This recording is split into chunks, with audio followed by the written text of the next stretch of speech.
I dag tilbyder teknologien med små indgreb at give en et yngre udseende. Jeg står her foran Medica Clinic, og de kan med en teknik give en helt ny hårpragt.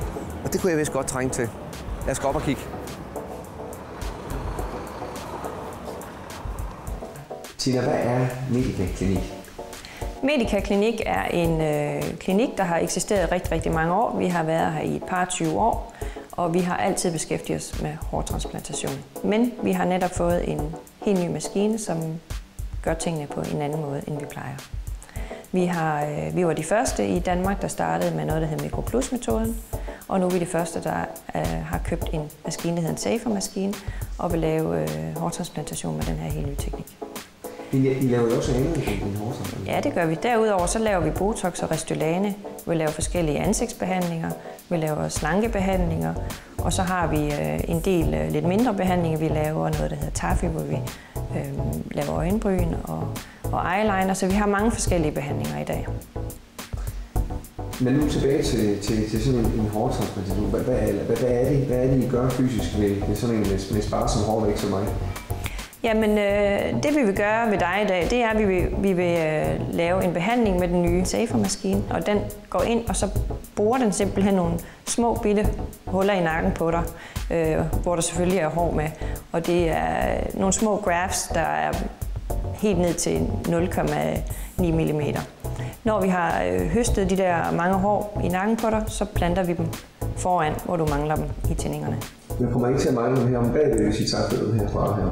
Nej, for du har mange flere hår i nakken, end du har oven på hovedet, så man kan hente rigtig mange hår i nakken på dig, uden at det er noget, man lægger mærke til. Hvor mange hår tror du, man kan hente på mig? Altså, vi vil i hvert fald gå efter en 600-800 grafts.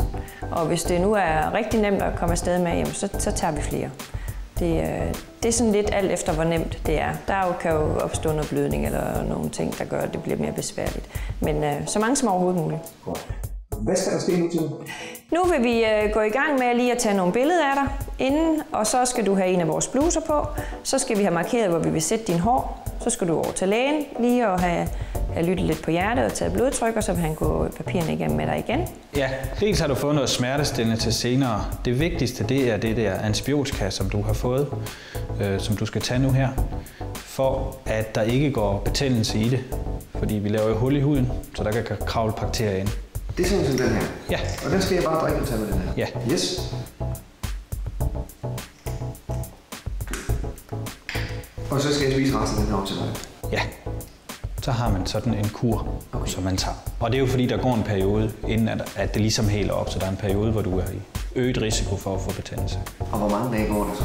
Jamen, de her små ar går der måske 3-4 dage, så burde de være lukket til. Så vi har sådan en standardkur. Okay. Ja. Nu har jeg taget den første pille her, og så ligger der nogle andre ting her også. Ja. Det er ibuprofen, som er smertestillende, og Panodil, som er smertestillende. Panodil er det, vi alle sammen tager mod hovedpine, og ibuprofen tager man så næste skridt, hvis der er Panodil ikke hjælper på smerter, ikke hjælper godt nok. Ja. Og derefter, så, når vi er klar med alle de her små ting, så går vi ind, og så skal du bedøves, og så er du ved at være klar. Så er vi klar? Ja, nu skal jeg have dig til at lægge hovedet ned lige om lidt, og så lægger jeg lokalbedøvelsen med min nål, og det kan du mærke. Ja. Jeg skal nok sige til, når jeg stikker. Ja. Og det gør jeg stille og roligt. Hvis det gør for ondt, så siger du bare lige pause. Ja. Ikke også? Skal du langt ind? Det skal han nok sige det på den måde. Hvad er langt? Jeg skal jo ikke ind til kraniet, vel? Men vi skal jo 5 mm ned eller noget. Ja.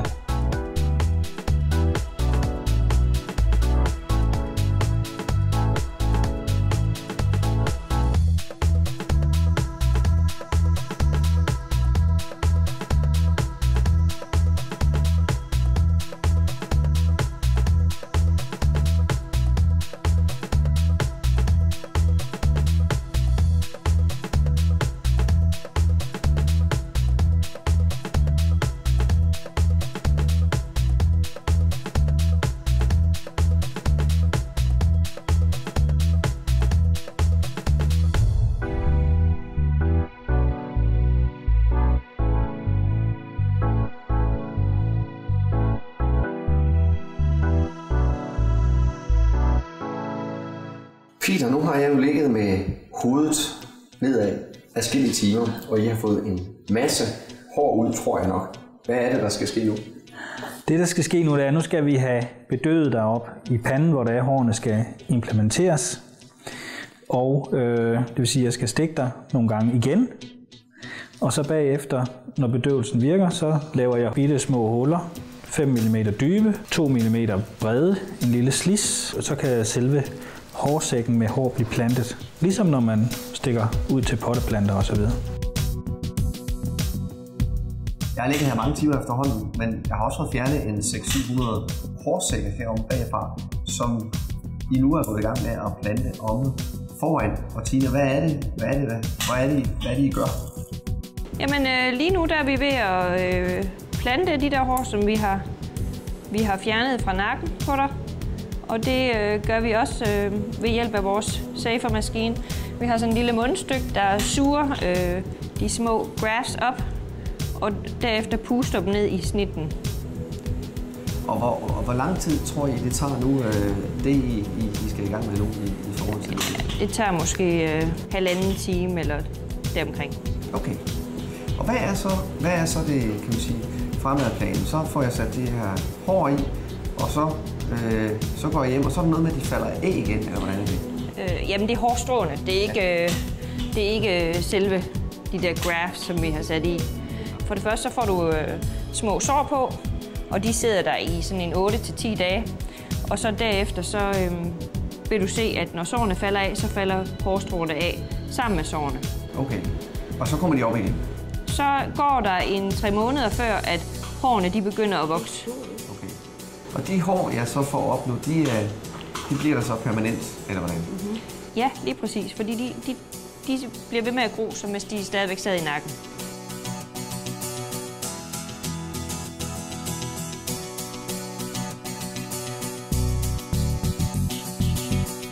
Det har været en lang dag, mange timer. Jeg er heldigvis blevet serviceret med dejlig kaffe.